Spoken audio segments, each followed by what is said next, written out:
Let's roll.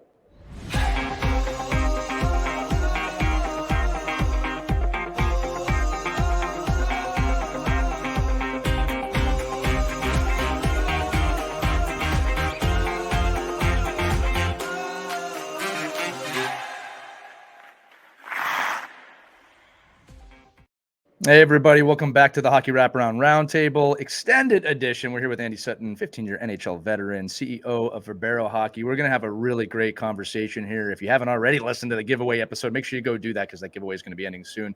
But, Andy, let's dive into your life a little bit more and your business a little bit more.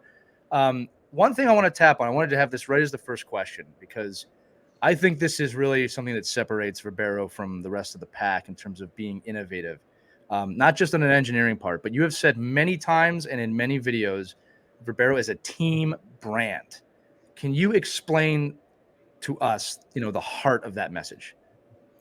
Yeah, I mean the heart of it is for us is going beyond arm's length transaction. It's going beyond just providing you a jersey or a stick or whatever the component is that you're going to acquire from us. It's really more about being partnership focused and we apply that and then that team aspect to everything that we do. So, in there was spawned really sort of our team rewards program, which is unprecedented in the industry. I mean, you think about, a team or association, let's say, that orders their typical jersey, socks, shell, bags, off-ice apparel, whatever it is that they get. Well, all of a sudden you get immediate access to things like our jersey fundraiser, right? So this is where we host online. People can buy from all over the world. We give back the delta between cost of goods and retail back to the program. So wow. last year, we gave over $82,000 alone back to a single association. Wow. So say that number again. 82,000. Wow. My goodness, that's a lot. It's blowing people's minds because it's just so partnership focused. And then even beyond that, right? Exclusive pricing on sticks. Well, we have one of the lightest sticks on the market. I'll put our top tier stick up against any other brand's top tier stick. Fundamentally, like what I always say embodies Verbero versus the other top brands, their top tier sticks are now over $400. Right. Yeah. Ours full time are at $249. But if you're a team that buys these items from us, you immediately access them at $169 and we'll build you a custom graphic. So we'll do custom team association graphics and at the same price. Now that's a senior stick. Obviously the prices go down for intermediate youth and junior sticks, but this is intended to make sure that it's yet another like reward really and perk that we can give back for acquiring these commodities from us. The coach care program is another one. We include at cost items for the coaches, like so the coaches can all be cared for. These items can be, it can be as diversified a package as sticks, gloves, off ice apparel, warm up suits on the ice, travel accessories, backpacks, commodities, tape, laces, wax. I mean, it's really, and even things from our performance section, and then beyond that, we've got all kinds of other perks, commodities, packages, practice jersey programs, really incredible advantages just to coming in with us. And it's really, like I said, to extend value beyond the arm's length transaction. Yeah. There's a lot of different ways I could go from here. One of the ones I'm thinking about just is in youth hockey and the need for those of you out there that are listening that are directors or leaders in the community of hockey. There's always a demand now for the extra stuff that you offer to the kids, to the coaches to stay competitive within youth hockey, which I don't like that's the reality. It's because, I think hockey should be spread around and it's all about development. But I imagine, with that value proposition you just said, when these organizations come, like how can you deny that number you just said? I mean, I don't even know what an organization could buy with that. That's a tremendous amount of money, but there's a value there, right? And I think that helps to enhance a youth organization or any organization for that matter. Well, and you hit the nail on the head, right? There are some fundamental aspects to what we do that from our side of things, the Verbero side of things, customer acquisition, customer retention. Mm-hmm. Well, now from the association side of things, it's the same thing. A family is still technically a customer, right? So acquisition, right. Retention. How many of these great players are being poached by other programs? How many associations are fighting like crazy to make their program better, keep better players, have better players want to come and be part of it, right? So, a big part of that, and in the world we live in for young hockey players and hockey players in general, is the ability to make a statement, customize yourself, right? So whether it is a custom graphic stick, or we give up the cuff space on custom gloves, or it's your name and number on your stick, these custom aspects that allow us to give every player a pro level experience and beyond is just part of who we are and what we do. And then in the instance of the jersey fundraiser, I'm a big believer. Like, I had to go. I'm 49. I just turned 49. I had to sell. Happy birthday! Yeah. Thank you. I had to sell those bags and cookies and all kinds of stuff door to door, right, to relative strangers. That's very different than the jersey fundraiser, right? We arm these families with a QR code and a hot link, so that can just basically be sent around on text or to the family members, and it kind of has this spawning effect. Right. And if you think of it this way, right, like every family should, in my opinion, be able to sell at least 10 jerseys over a 2-week period, right? So you look at the number of players in an association, you multiply that by 10, and then you take a look at the delta that we give back to the program, and now offset that against your fixed costs. So now you either take that money and you offset what the families are spending. Maybe you pour it into development. Maybe you pour it into a learn to play program. Maybe you pour it into paying your coaches better. There's a million ways, and we don't. By the time the money changes hands, it's really up to the associations how they utilize it. But again, it's just another way that we want to help grow the game. Well, I was just say, for those of you who aren't great at math, that equals you doing better than whatever you're probably doing right now, right? So I'll say that. One thing I do want to tap on. You played pro for a long time. You are more than just a stick brand, but I always love to ask this question for anybody who provides sticks.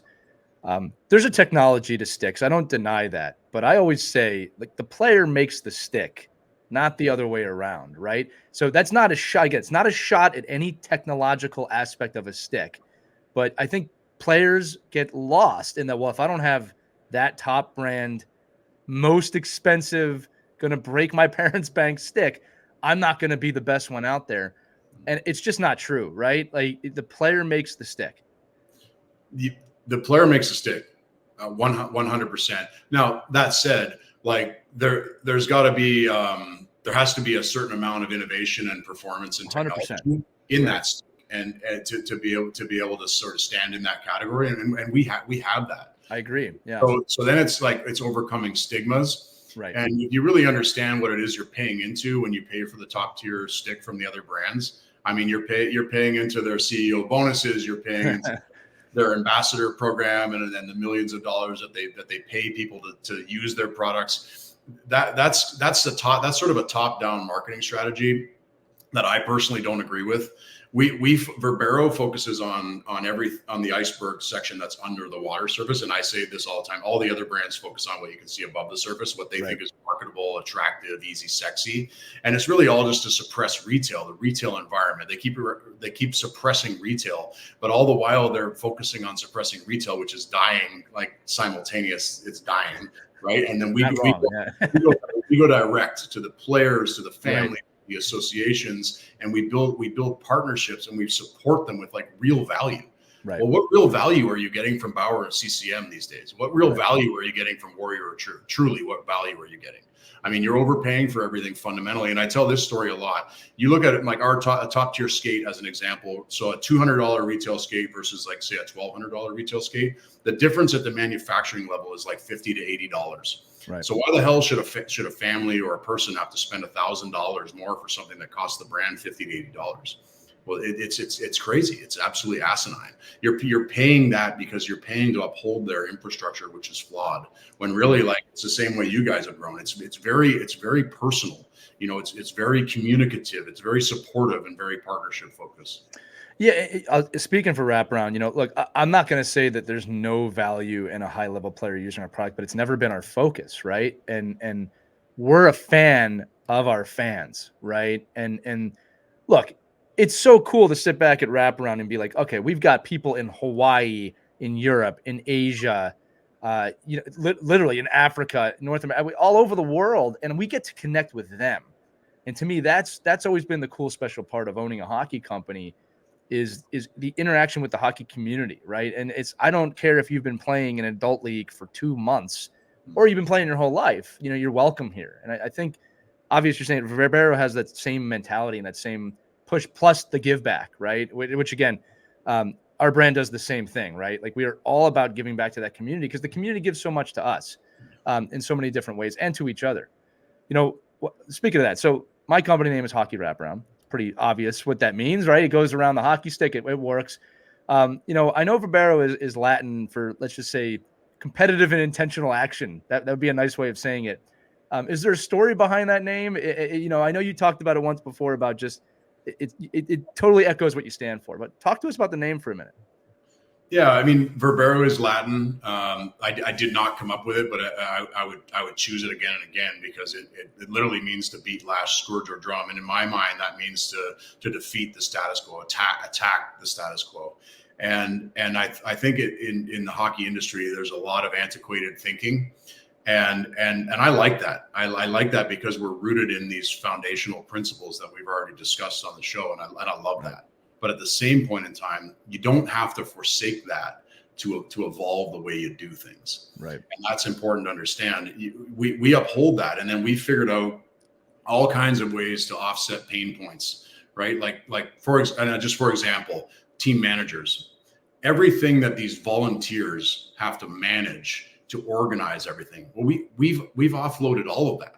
I mean, we manage every aspect that traditionally they're dealing with. And as they're sitting back amongst their days, they've got their day job, their families to manage, all the stuff that they're dealing with in their life. They're not having to wonder anymore whether things are going to show up on time, whether the order is going to be correct, whether the product's going to be right, whether the fitting's going to go well, the delivery is going to be done properly. We've managed all that, and then we've created automation systems that provide updates throughout the production and delivery cycle. So we're proactively ahead of the game when it comes to communication, so that these people, like amidst their crazy daily lives, or these hockey directors, their crazy worlds, that they're not worrying about the items that Verbero makes that go on and off the ice.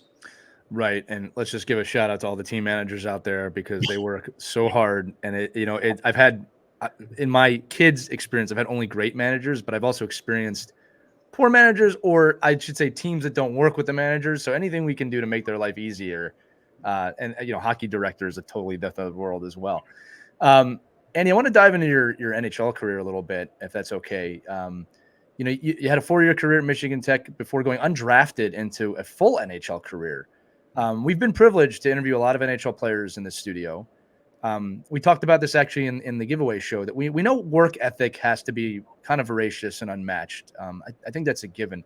But can you talk to us a little bit about the character piece that's needed from both yourself, the people you've played with?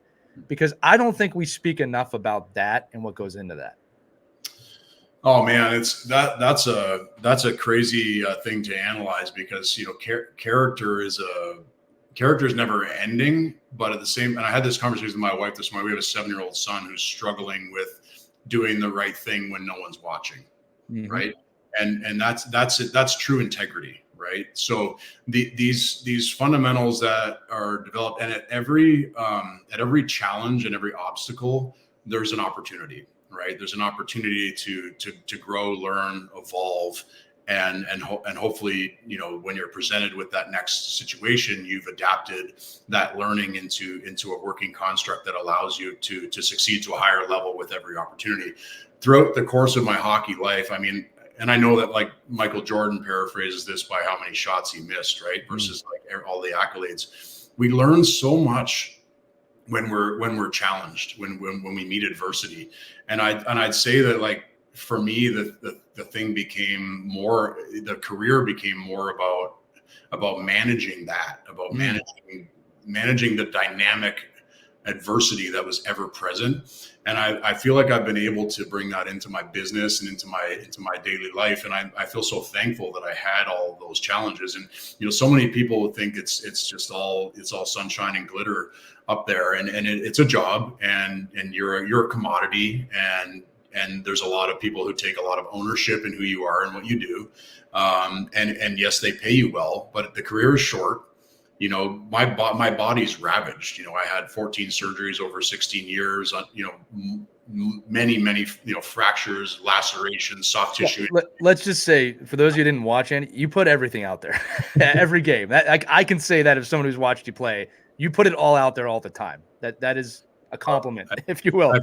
It's kind of how I am in general, and my son's the same. And I'm trying to teach him I guess the control, because in retrospect, I definitely ran at the wallhead first, like a lot of times, and I've always been a hard charger and at the forefront, and I like to think that that's what Verbero is doing too. We're breaking the path, we're cutting the path, and that's hard, right? The person that's at the front with the machete and like has the compass and is charging into adventure and the unknown is a hard place to live. But I don't know any other way. Right. I don't want to do life any other way. I want to attack it.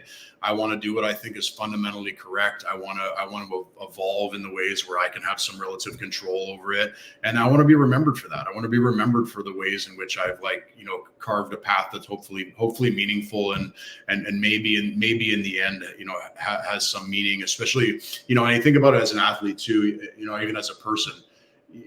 And symbolically, like we feel like we're doing this, right? We're with the machete, we can't see through the bush, and we can live in that sort of like perpetual notion, and that can be very defeating and exhausting, right? Yeah. And I think we all experience that. Well, how many times do you get to be a drone and go up above and see just how far you've come, or how many people are following you, right? So I like to think of it that way too, because we have to pause as people too and give ourselves a time to be able to reflect and obtain perspective, because if we don't do that, sometimes we can be charging in the wrong direction for too long, and that has minimizing effects, if you think about it, relative to where you're really trying to go and getting off course. Well, especially to the young athletes out there that listen to this show, right? That's so true, because you can get lost in that path and not take a minute to reflect. We talked about this earlier about like these truths, right? That at the present moment is the only reality. That's a truth to me. And you said that too, that only focusing on the things that you can control because they're the only things you can control. That is a truth, right? And it's also a choice. And I also love what you said too about, especially like throughout your career, all of your careers, right? The ability to kind of grow in dealing with adversity, which is a skill set, right? And it's one of those things, like the more you face, the more you're going to either learn how to deal with it or the other side of that's not great. But I love that as advice and as a pathway through the game, because really, man, at the end of the day, I always talk to my young son and my daughter about when it comes to character, right? And you said, like, what do you do when no one's watching? I try and provide them with like little exercises, little moments. Okay, my son is habitually the last one out of the locker room. All right, I said, when you're the last one out of the locker room, you always typically you look back in the locker room before you leave. It's just natural. I said, there's almost always tape on the floor. Now you're presented with a choice. You can leave, or you can go in there and clean up the room. That's right. Right? Because that's the right way to leave a locker room. I don't care what team you're on or where you're at, right? I don't care what the result was. You can do that. You don't have to tell anybody about it, but that's a little way to practice this. Another one I joke about, not as funny or is funny, is for young boys, when the seat's down, do you clean up when you're done? Are you that type of guy?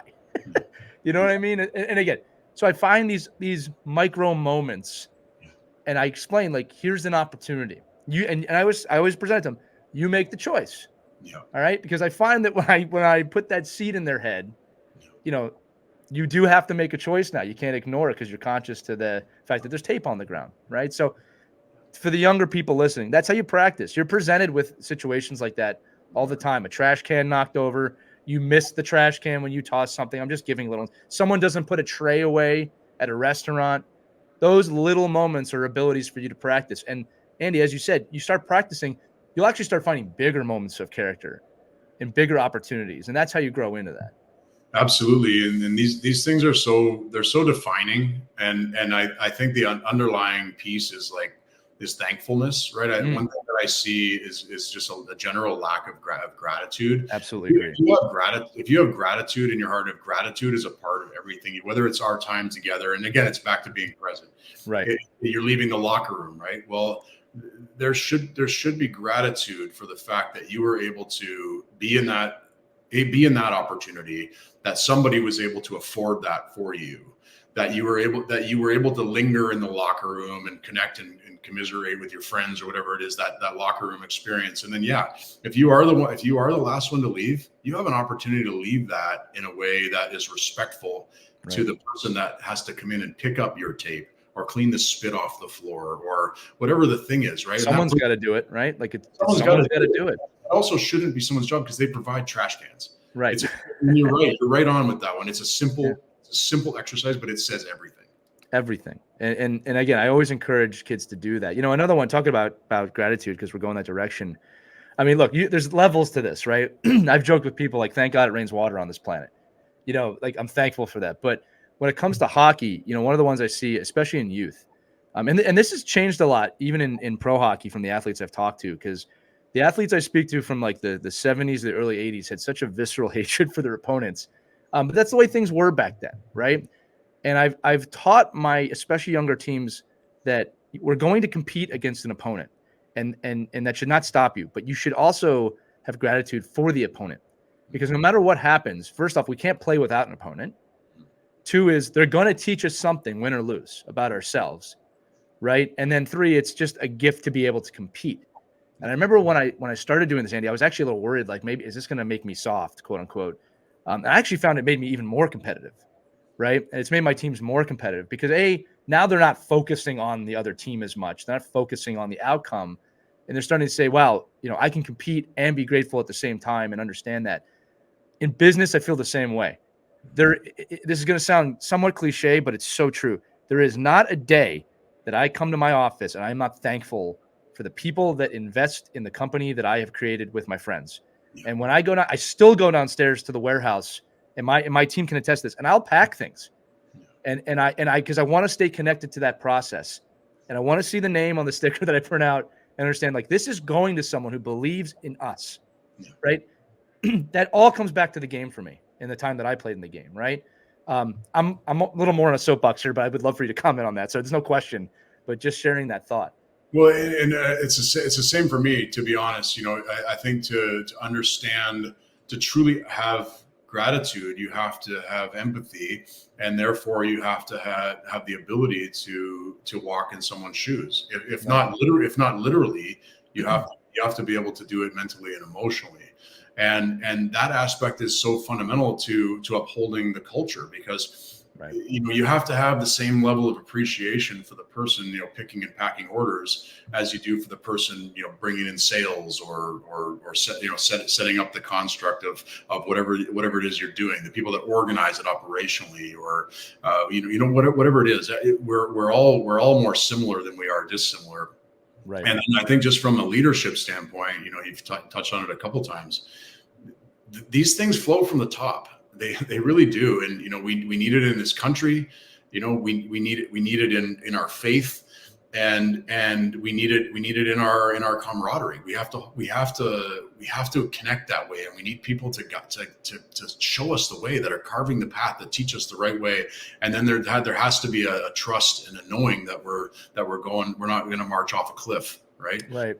So there's that aspect too, I think, and that comes with time, and I think with experience, and with giving yourself space to be able to actually reflect. It's important to take stock, and I see life as a rebirth on a daily basis. I really do. Like, I see it that way. It's every day that we wake is an opportunity to write a new story. Right. That's one of the things I love about hockey, because you think about, that's one of the reasons I love uniforms, and one of the reasons why I think associations should have brand new uniforms every year. And that's the reason why we build in the jersey fundraiser and other things to allow this to happen, so that you can start with a fresh sheet of ice. It's an opportunity to write your own story. Every period or every game that sheet is fresh. I've seen it. The most incredible things can happen. And then when you put these jerseys on, and you get that for the first time for the year, right? You have an opportunity to have the year of your dreams. And it starts a day at a time. It's cliche. It's a period at a time, or a game at a time. And you put one good decision leads to another, and these things have a way of snowballing, and then you can just become like harmonious in this, like this the breadth of it. It's easier said than done, but it's also easy. Well, you got to practice it. I always tell people, we're talking about present moment a lot on here, but you can practice that, right? And I actually think what we're alluding to is one of the best ways to practice this is through having gratitude. right? And understanding what you're saying, that this journey is so much more important than the outcome, right? I've been blessed. I've won a lot of championships. You've been part of that too. It's like, look, the moment is just a moment. The championship moment is amazing, but it's just a moment. It's like everything leading up to it and everything after it, it's still happening. It's going to happen. Well, and interestingly, I haven't won a lot of championships. Yeah. I've had a lot of moments. I've had Right. a lot of really incredible moments, and I'm proud of that. Would I have loved to have won the Stanley Cup and been a perennial contender? Absolutely. Like, we all play for that, and Right. and that's the thing. Like, it's so glaring to me when you don't see it as much now, but game 7 Stanley Cup final, and maybe it even goes to overtime. One team obviously wins. They're overjoyed, like, Right. So, and the other team is dejected, crying. Like, it's really incredible. But up to that point, you were complete equals. Yeah. Complete equals. And we're so tied to the result that we shouldn't be so tied to the result that we don't have gratitude for the process. 100% agree. And look, we're running out of time here, but I'll tell you this quick one too. I just heard the other day, there was an astronaut talking about her experience in space. And she spoke about how, on the light side of the earth, you see the blue atmosphere, right? You kind of see this little thin line. And then on the dark side of the earth, it turns green. And she goes, what you realize real quick is, like, we're all on this planet protected by this little thin layer. And it's, we can't waste that. We can't waste that time. We can't waste the relationships. You said it, we are so much more alike than we are different. And it seems like we do everything we can to fight that. But the truth is, at the end of the day, your mental approach to how you take on your day and your moment is up to you. And I think the more focus you can put on that and practicing that to stay present, the more gratitude you can share, the more understanding of what you just said, that you have moments, but they're just moments. Really, you're living up to those moments and after those moments. And it's not about the one moment. I think youth hockey parents, players, and coaches, we all need to hear that more often than not, right? I was going to ask you a question, buddy, about why people should call you for their team needs, but I think you've answered it throughout the entire episode. So I'll just end this on, is there any final thought that you have for our audience? This has been a tremendously wonderful conversation, and I just want to let you have the final word.